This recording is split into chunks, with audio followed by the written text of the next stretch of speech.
ዋዜማ ለሀገረ ኢትዮጵያና ኢትዮጵያውያን ቢሰሙት ያልነውን የምናጋራበት ሳምንታዊ የፖድካስት የሬዲዮ ስርጭት ዋዜማ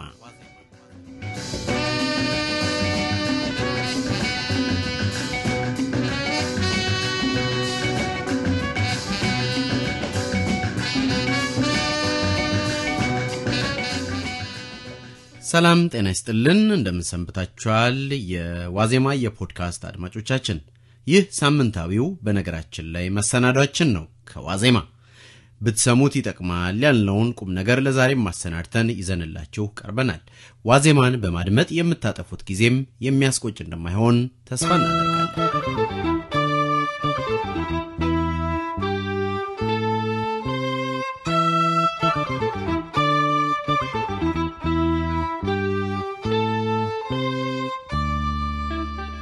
ባለፈው ሳምንት በፖድካስት ቁጥር 37 ስርጭታችን ላይ በኢትዮጵያ ከ6 ወራት በኋላ ስለሚካሄደው ምርጫ አንስተን ውይይት አድርገን ነበር። ውይይታችንን ተከትሎ በጣም በርካታ አስተያየቶችን ተቀብለናል። አስተያየቶቹ ሌሎች ሰዎችን በውይይቱ ላይ ብታካትቱ ይህንን ብትመለከቱ እንደዚህ ያለ ጉዳይ ብትጨምሩበት የሚሉ ብዙ ሐሳቦችን የያዙ ናቸው። ለሰጣችሁን አስተያየት እጅግ በጣም አክብሮታለን ከልብ እናመሰግናለን። አስተያየቶቻችሁን አንድ በአንድ እዚህ ለማቅረብ ሁኔታው አይፈቅድልንም። ይሁንና ግን ሐሳቦቻችሁ በአንድ ላይ ሲጠቀለሉ ሌሎች በምርጫው ዙሪያ መነሳት አለባቸው የምትሏቸውን ጉዳዮች ለመጠቆም የሞከራችኋላችሁ። ይህንንም ተከትሎ ከሀገር ቤት ካሉ የተቃዋሚ የፖለቲካ ፓርቲ ተወካዮችም ጋር ሐሳብ ለመለዋወጥ ሞክረናልና በቀጣዩ ጊዜ በጉዳዮቹ ላይ ሌሎች ውይይቶችን አሰናድተን ይዘን ለመቅረብ እንሞክራለን። ይሁንና ውይይታችን ላይ ሌሎች የተሰጡ አስተያየቶችም አሉ። አንዳንዶቹ አስተያየቶች ውይይታችን ገና የመጀመሪያው ክፍል በተላለፈበት ጊዜ ስለሆነ ድንገትም የነዛ ጥያቄዎች ምላሽ በሁለተኛው ክፍል ወይም በዚህኛው መሰናዷችን ላይ ምላሽ ሊያገኝ ይችላል። አለበለዚያም ደግሞ በሚቀጥሉት ጊዜያት በመናደርጋቸው ውይይቶች እናነሳዋለን። እንደሚታወቀው በአንድ የሬዲዮ ፕሮግራም ሁሉንም ነገር አንስቶ ሁሉንም ሐሳብ አካቶ ማቅረብ አስቸጋሪ ነው። ይሁንና ግን አብይ የሆኑትን ጉዳዮች አንስቶ ውይይቱን ሌሎች እንዲቀጥሉበት ማድረግ አንዱ የእንደዚህ አይነት የሬዲዮ ፕሮግራም ውይይት ዓላማ ነውና በዚያ መልክ እንድታዩልንም ማሳሰብ እፈልጋለሁ። ከዛ ባሻገር በስፋት ዳሰሳ አድርጎ በጽሁፍ አስተያየቱን ያደረሰንን ቴዎድሮስ ያለውን እጅግ በጣም ከልብ አመሰግናለሁ። ቴዎድሮስ ከሰብአዊ መብቶች ጉዳይ ጋር በተያያዘ በርካታ ስራዎችን ከዚህ በፊት ሲያከናውን ነበርና ከዚያም ጋር በተያያዘ የታዘባቸውን በተለይም በምርጫ ወቅት ወደ መሬት ሲወረድ ያሉ ችግሮችን ከግንዛቤ በማስገባት ሰፋ ያለ አስተያየቱን አድርሶናል። አስተያየት ምስጋናችን የላቀ ነው እንግዲህ ለቴዎድሮስ። ከዛ በተረፈ ከሰማያዊ ፓርቲ ከመድረክ እንደዚሁም ደግሞ ከአንድነት የፖለቲካ ፓርቲዎች አካባቢ የሰጣችሁን አስተያየቶችን እንደዚሁ ተቀብለናልና ለሱም በድጋሚ ምስጋናዬን ላቅርብ። ወደ ዕለቱ ውይይታችን ልሻገር አሁን።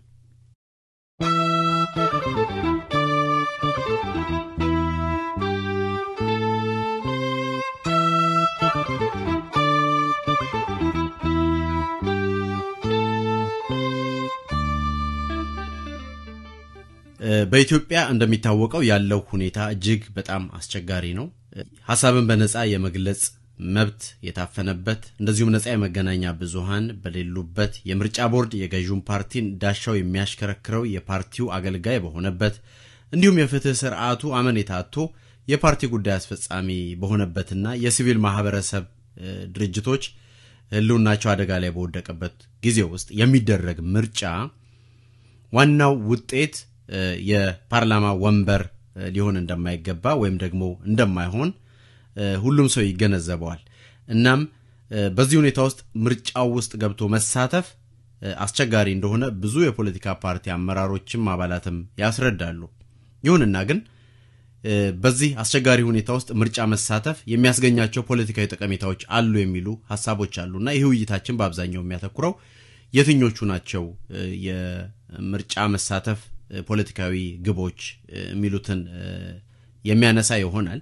በሌላ ወገን ያሉ ደግሞ የገዢውን ፓርቲ የምርጫ ድግስ ከማድመቅ የዘለለ የፖለቲካ ፓርቲዎች የምርጫ ተሳትፎ የሚያመጣው አንዳችም የፖለቲካ ፋይዳ የለም፣ በኢትዮጵያ ላለው ሁኔታ ምርጫ መሳተፍ እንደ መፍትሄ ተደርጎ ወይም እንደ አማራጭ የፖለቲካ ግብ መወሰድ የለበትም የሚል ሐሳብም የሚሰጡ አሉ። እንግዲህ ይህ ሐሳብ ብዙ የሚያከራክር ነው፣ ብዙ ልንልለት የሚገባ ነው። በለቱ ውይይታችን ላይ እንግዲህ ሐሳቡን አንስተን እንነጋገራለን። በውይይታችን ላይ የሚሳተፉትን እንግዶቻችንን ላስተዋውቃችሁ። እሸቱ ሆማቃኖ ከአዲስ አበባ ዩኒቨርሲቲ በህግ የመጀመሪያ ዲግሪውን አግኝቷል። በቤልጂየም በገቨርናንስና ዴቨሎፕመንት ሁለተኛ ዲግሪውን፣ ከዛም በሀገር አሜሪካ በዓለም አቀፍ ህግ ሌላ ሁለተኛ ዲግሪ ያለው፣ በኢትዮጵያ ውስጥ በዳኝነትና በረዳት ዳኝነትም አገልግሏል። ሌላው ተወያያችን ዳዊት ተሾመ ነው። በመጀመሪያ በኢኮኖሚክስ ከአለማያ ዩኒቨርሲቲ ከዛም በኋላ በፖለቲካል ሳይንስ ከጀርመን ሀገር ሁለተኛ ዲግሪውን አግኝቷል። ከዚህ ቀደም በኢትዮጵያ የተቃዋሚ የፖለቲካ ፓርቲዎች ዙሪያ የዳሰሳ ጥናትን ሰርቷል። በመምህርነትም ለአጭር ጊዜ ኢትዮጵያ ውስጥ አገልግሏል። ባልደረባዬ ደረሰ ጌታቸው ደግሞ ቀደም ሲል ከአዲስ አበባ ዩኒቨርሲቲ የመጀመሪያ ዲግሪውን ከዛም በኋላ ከእንግሊዝ ሀገር ሁለተኛ ዲግሪውን በኋላም ላይ እዚህ በሀገር አሜሪካ በኬንታኪ ስቴት ዩኒቨርሲቲ የፒኤችዲ ዲግሪውን ከወሰደ በኋላ በዚሁ በኬንታኪ ስቴት ዩኒቨርሲቲ ውስጥ በአሁኑ ሰዓት በመምህርነት እያገለገለ ይገኛል። ከዛም በፊት በአዲስ አበባ ዩኒቨርሲቲ መምህር ነበረ። እኔ የዕለቱ የፕሮግራሙ አዘጋጅ ደግሞ አርጋው አሽኔ ከቀሪ የዋዜማ ባልደረቦቼ ጋር አብራችሁን እንድትቆዩ እጋብዛለሁ።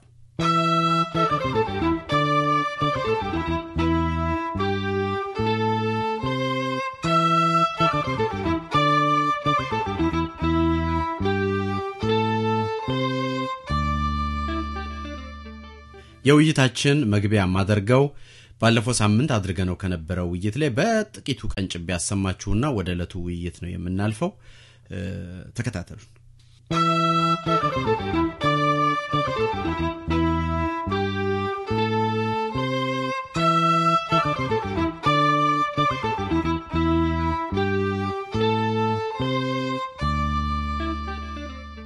በነጻነት ሐሳብን የመግለጽ በነጻነት አባላትን የማሰባሰብ የማደራጀት በነጻነት ሰዎች ያለ ፍርሃትና ያለ ሰቀቀን ወደ ምርጫ ጣቢያ መጥተው በልቦናቸው እንዳለ እንዲመርጡ ማድረግና ከዛ በኋላ ደግሞ የምርጫው ቆጠራ እንዴት ነው የሚሆነው፣ የምርጫ ውሳኔው እንዴት ነው መጨረሻ ላይ የሚሰጠው፣ ምርጫውን የሚያደራጀው ድምጽ የሚሰበስበው የሚቆጥረውና ውጤት የሚያሳውቀው ይሄ ምርጫ ቦርድ የሚባለው ድርጅት ከመንግስት ጣልቃ ገብነትና ቁጥጥር ውጪ ስላይደለ መጨረሻ ላይ የምርጫው ውጤት ኢህአዴግ እንደሚፈልገው የተቀነባበረና የተደራጀ ነገር ስለሚሆን ፋይዳው ምንድነው ብለው የሚጠይቁ ሰዎች አሉ። እኔ ከእንደዛ አይነት ስሌት መውጣት አለብን ብዬ አስባለሁ። አርጋው እኔ ከዚህ በኋላ ተቃዋሚ ፓርቲዎች ኢትዮጵያ ውስጥ በምርጫ ጊዜ የሚያደርጉት ቅስቀሳና እንቅስቃሴ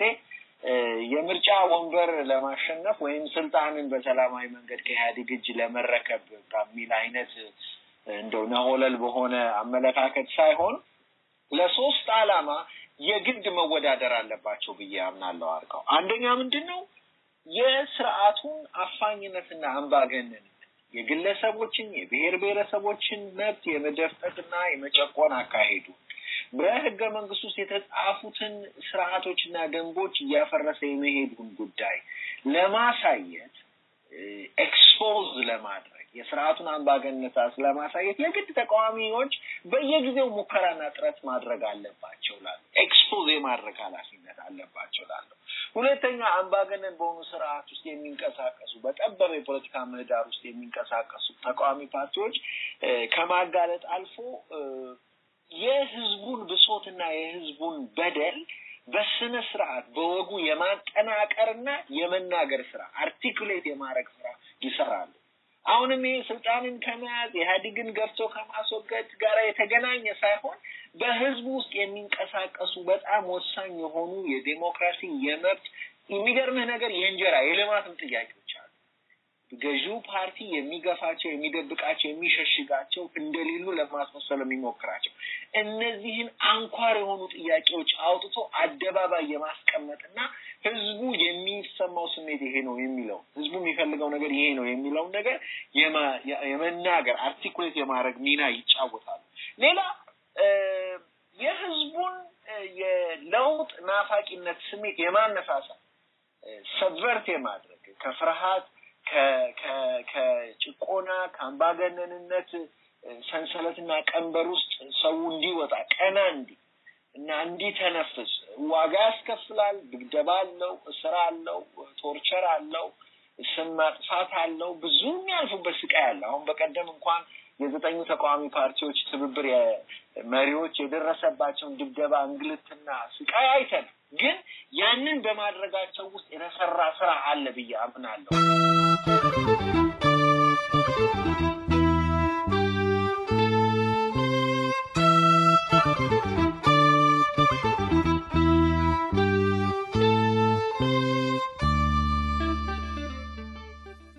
ምርጫ ራሳቸውን ቢያገሉ የሚያገኙት ጥቅምስ ምንድነው ነው? ከምርጫ ራስን በማግለል ሊገኙ የሚችሉት አንደኛው የመራጭ ቁጥር መቀነስ ነው። ሌላው ሊገኝ የሚችለው ጥቅም በምርጫ ባለመሳተፋቸው በአገር ውስጥ እና በውጭ ሀገር የገዥውን ቡድን ተቀባይነት ማሳጣት ነው። የገዥውን መንግስት አይ ቲንክ ያገዛዙ ተቀባይነት አገዛዙ ራሱ ተቀባይነቴ በምርጫ ከሚገኝ የህዝቡ ፍላጎት አይደለም። የኔ ተቀባይነት ሌጂትመሲ የሚመጣው ኢትዮጵያ ውስጥ በሚደረጉ ልማቶች ነው ወደሚል ካልኩሌሽን የሄደ ነው አይደል? ምንም በምርጫው ባለመሳተፋቸው ሊያገኙ የሚችሉ ውጤቶች ምንም የሉም። ኦሬዲ ያሉ ውጤቶች ናቸው።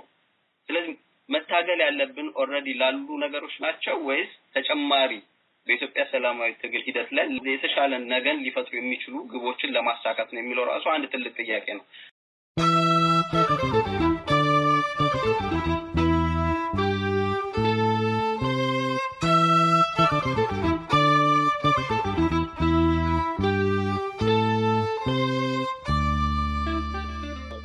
በተቃዋሚ ፓርቲዎች አውቀውት ይሁን ወይም ሳያስቡት እየተለመደ ያለ ነገር የታዘብኩት ነገር ስላለ እሱንም እስቲ እዚህ ላይ ባነሳው ምናልባት ሌሎችም አስተያየት ሊሰጡበት ይችላሉ። ምንድነው ተቃዋሚ ፓርቲዎች ብዙዎቹ በጣም አዲስ በቅርብ የተፈጠሩት ተቃዋሚዎች ሳይሆኑ ሌሎቹ እድሜ ትንሽ ቢያንስ 10 ዓመትና ወይም ከዛ 5 ዓመትም የሞላቸው ሌሎች ፓርቲዎችም አሉና ምርጫ በደረሰ ጊዜ ብቻ ወይም ምርጫ ሊደረግ የተወሰነ ጊዜ ሲቀረው ብቻ አክቲቭ የመሆን ቴንደንሲ ያለው እንዳልኩ ይሄ ሆን ተብሎ የተደረገ ነው ወይስ ሌሎች ምክንያቶች አሉት? ብዙ ሊያከራክር ይችላል።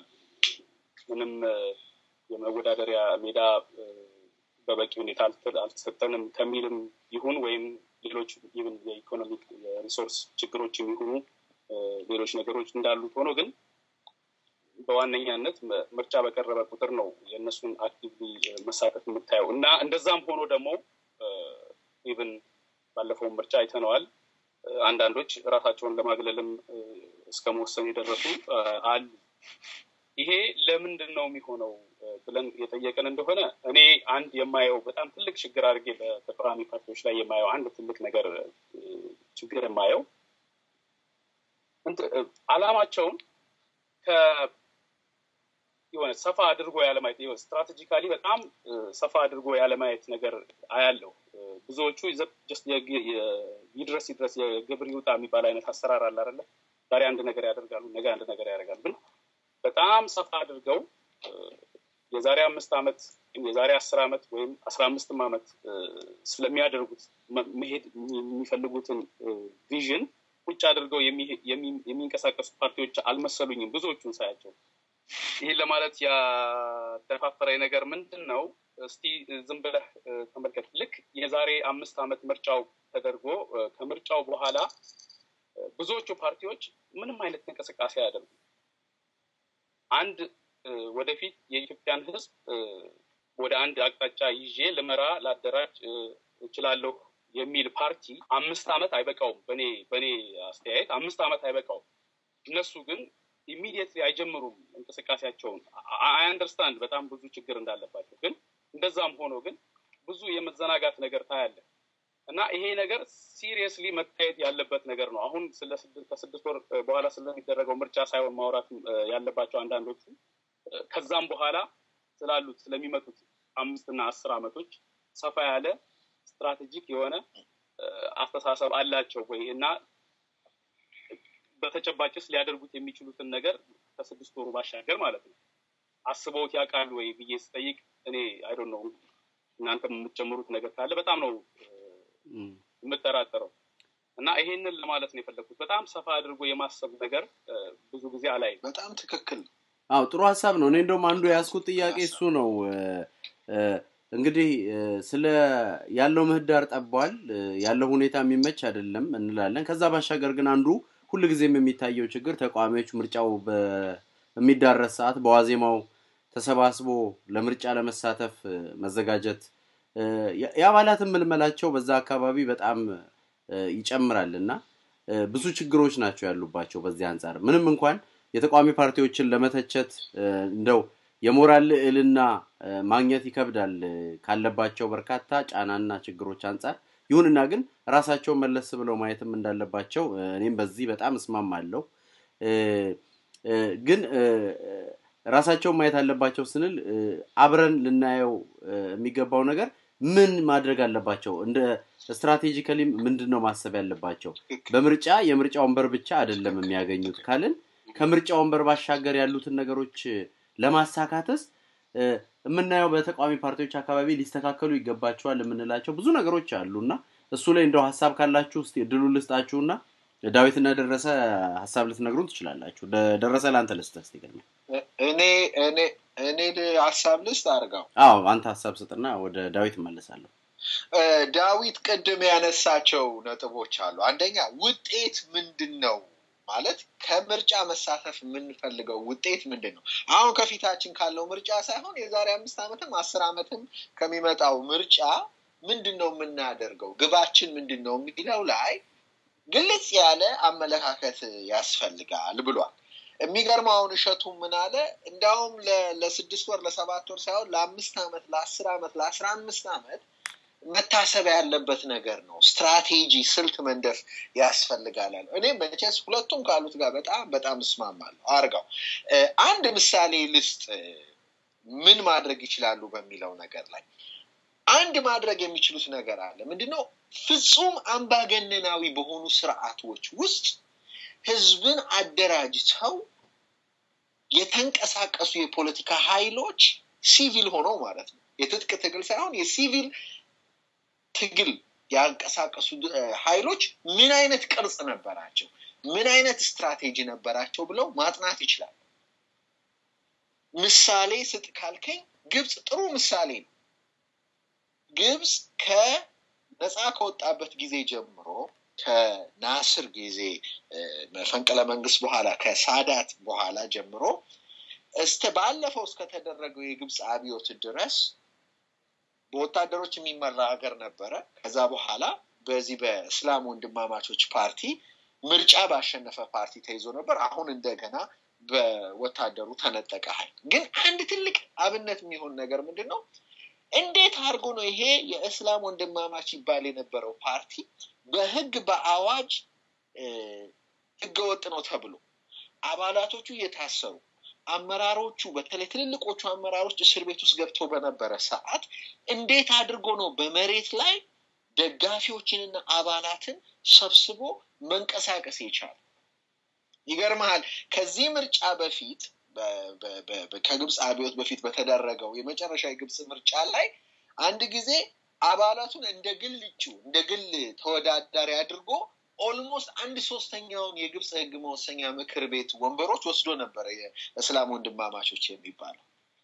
አብዮቱም ሲደረግ ትልቁ ራስ መታት በተለይ ለምዕራባውያኑ ምን ነበር ነፃና ዲሞክራሲያዊ ምርጫ ካደረግን የተደራጀ መሬት ላይ ያለ ኃይል እነሱ ናቸው እነሱ ይወስዱታል የሚል ነበር ስልጣኑ እንደተባለውም ወሰዱ አሁን መጠየቅ ያለብን እንዴት ነው ሙባረክን የመሰለ አምባገነንና አፋኝ በሆነ ስርዓት ውስጥ እነዚህ ሰዎች እንዲህ አይነት ኢንፍራስትራክቸር መሬት ላይ መዘርጋት የቻሉት አሁን ግብጽን ምሳሌ ወስደን ሌሎች ሀገሮች አሉ እንደዚህ አይነት ፍጹም አምባገነናዊ በሆኑ ስርዓት ውስጥ ተቃዋሚ የሆኑ የፖለቲካ ኃይሎች ራሳቸውን አደራጅተው ከሚደርስባቸው ዱላና ድብደባ አልፈው ትክክለኛው የዲሞክራሲያዊ ሽግግር ስርዓት በደረሰ ጊዜ ጉልበት ይዘው መውጣት የቻሉባቸው ሀገሮች አሉ።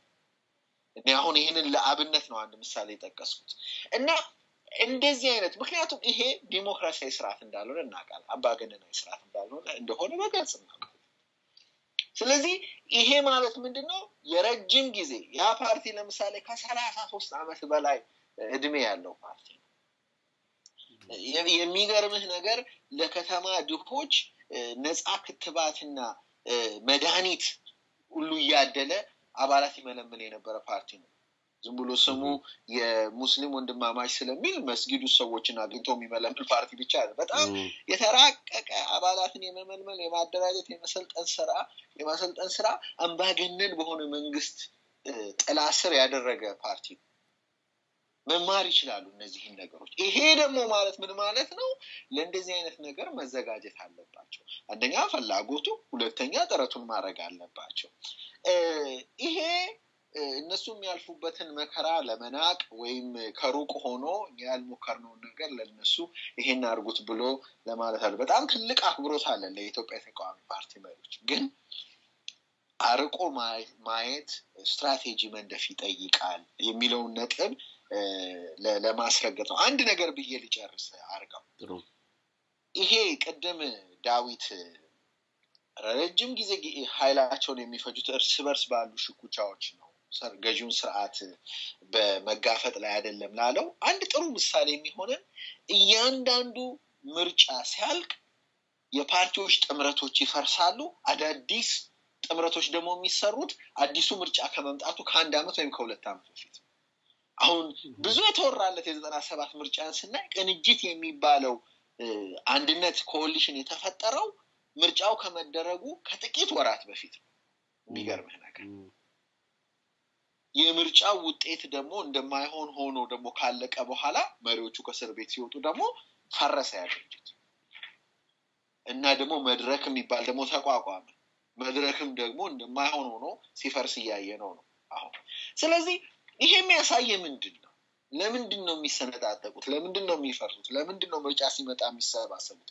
አሁን ይሄንን ነገር በኢህአዴግ በረንዳ ላይ ብቻ ነጥፈን የምንሄደው ነገር ነው ወይ? ኢህአዴግ ነው እንደሚያረጋቸው ብለን መደምደም እንችላለን ወይስ በጣም መሰረታዊ የሆኑ የትግል ዓላማ፣ የትግል ስሌት ወይም ስትራቴጂ እና የትግል ኮንቪክሽን ወይም የትግል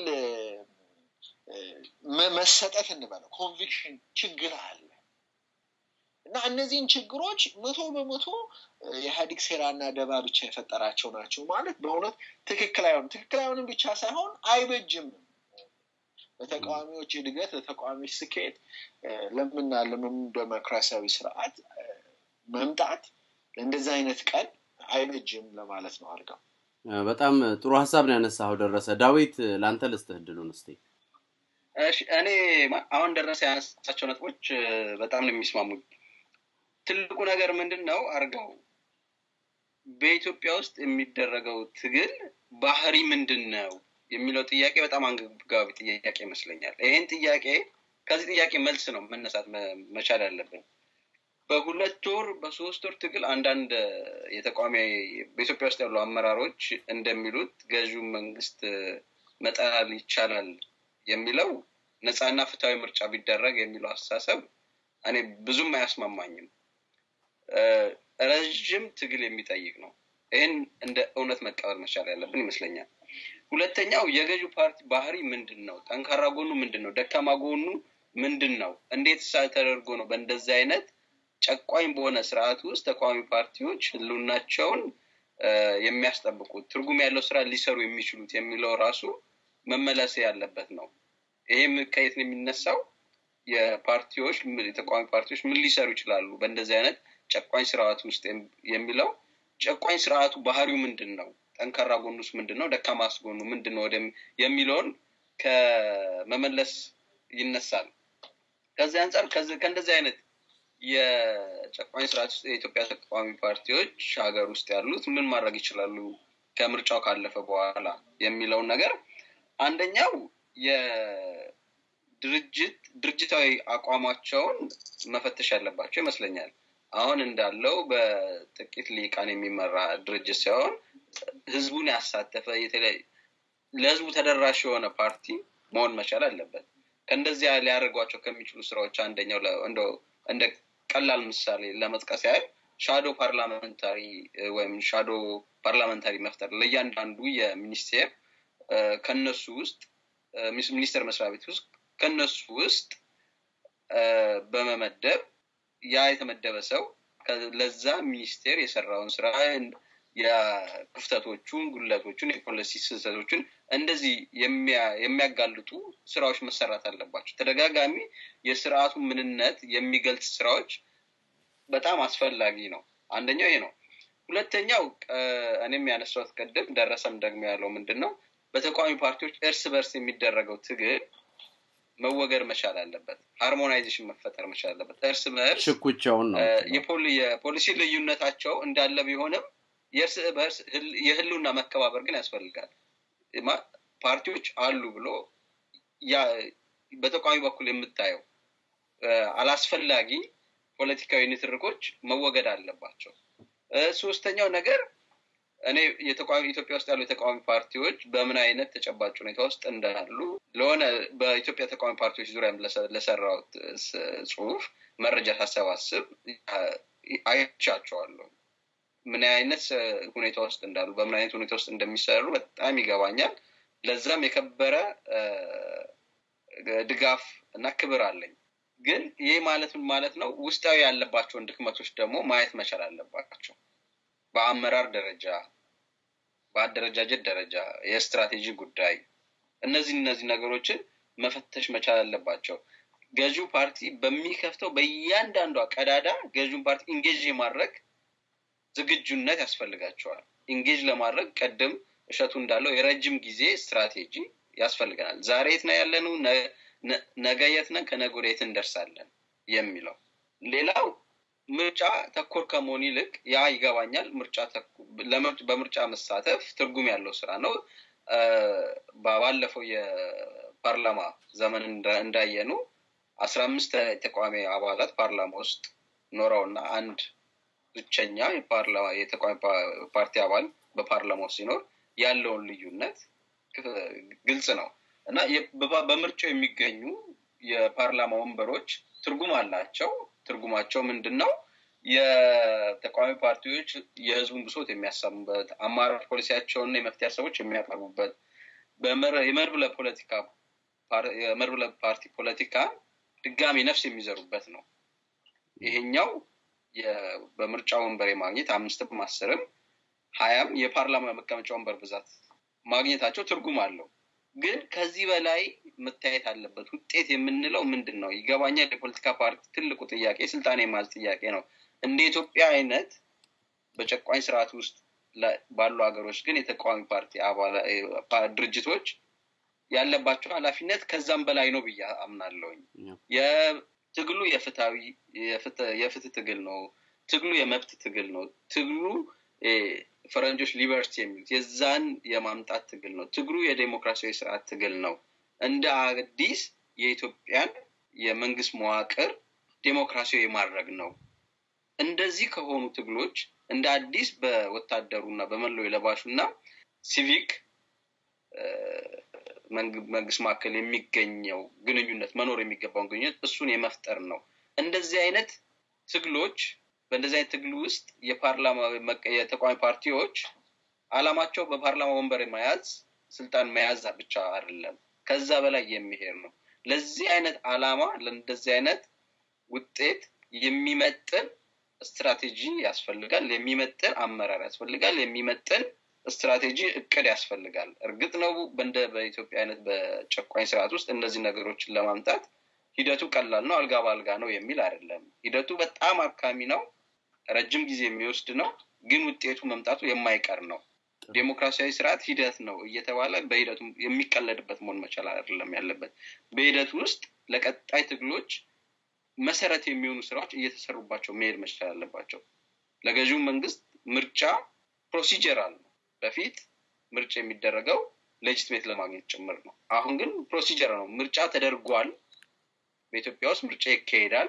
ምርጫ ከማይደረግባቸው ሀገሮች ለምሳሌ ከእንደ ኤርትራ ከእንደዚህ የተለየሻለ የፖለቲካ ስርዓት ነው ያለው እንዲባል ብቻ ነው። ያ ነው ትክክለኛ በምርጫው ማግኘት የሚፈልገው ኢህአዴግ እንጂ ህልውናዬ የሚመጣው ሌጂቲሜሲ የሚመጣው ከማስመዘገበው የኢኮኖሚ ድል ነው የሚሉት። በእንደዚህ አይነት ሂደት ውስጥ ተቃዋሚ ፓርቲዎች ደግሞ ሊያስቀምጡት የሚችሉት ግን ምንድነው? በምርጫው መካሄዱ ካልቀረ በምርጫው ውስጥ የሚገኙ ውጤቶች በቀጣይ ስራዎች መሰረት ሊሆኑ የሚችሉ ነገሮች ማግኘት ነው ወደሚል መሻገር አለባቸው። በምርጫው ተቃዋሚዎች አለመሳተፋቸው ኢህአዴግ በጣም አጥብቆ ከሚፈልጋቸው ነገሮች አንዱ ነው።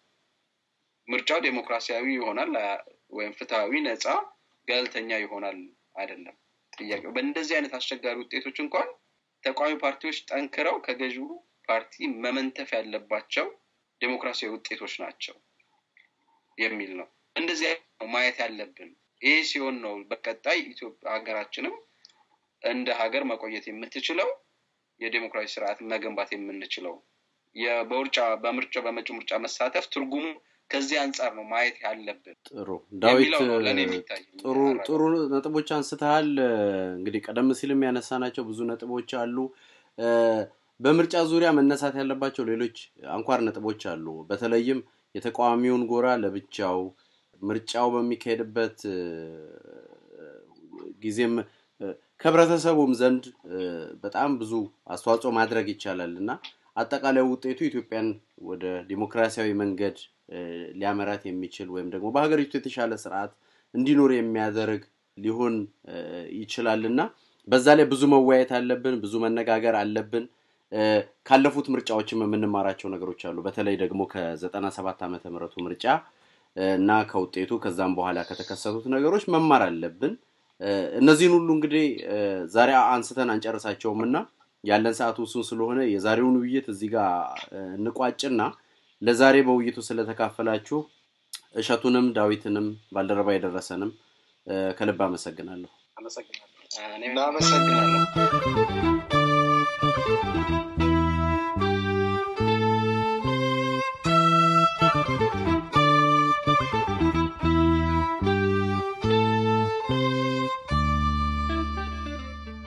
እንግዲህ ለዛሬ ያሰናዳነውን ሰማችሁ። እናንተስ ምን ትላላችሁ? ሐሳባችሁን አጋሩን። ቀደም ሲል በመግቢያ ላይ እንዳልኩት በምርጫ ዙሪያ ሌሎች መነሳት ያለባቸው በርካታ ጉዳዮች አሉ። በሌሎች የውይይት መሰናዳዎችን ላይ እናነሳቸዋለን። ሐሳብ ያላችሁ ግን ሐሳባችሁን ሳትቆጥቡ ንገሩን፣ አስተያየቶቻችሁን ስጡን። ዋዜማ ራዲዮ ብላችሁ በማህበራዊ ገጾቻችን በፌስቡክ፣ በትዊተር፣ ሳውንድ ክላውድ፣ ዩቲዩብ ላይ ታገኙናላችሁ። ፕሮግራሞቻችንን መስማት ትችላላችሁ። wazemaradio@gmail.com wazemaradio@gmail.com ላይ በጽሁፍ አስተያየቶቻችሁን ልትሰጡን ትችላላችሁ። ከዛም በተረፈ በሌሎች የመገናኛ ዘዴዎችም ተገናኝተን ሐሳብ ልንለዋወጥ እንችላለን። እንግዲህ ውይይቱ ላይ ተካፈሉ እንግዶቼን አመሰግናለሁ። ከለቱ ፕሮግራም ጋር አብሬያችሁ የቆየሁት አርጋዋሽ ነኝ ነበርኩኝ። እስከ ሳምንት መልካም ጊዜ።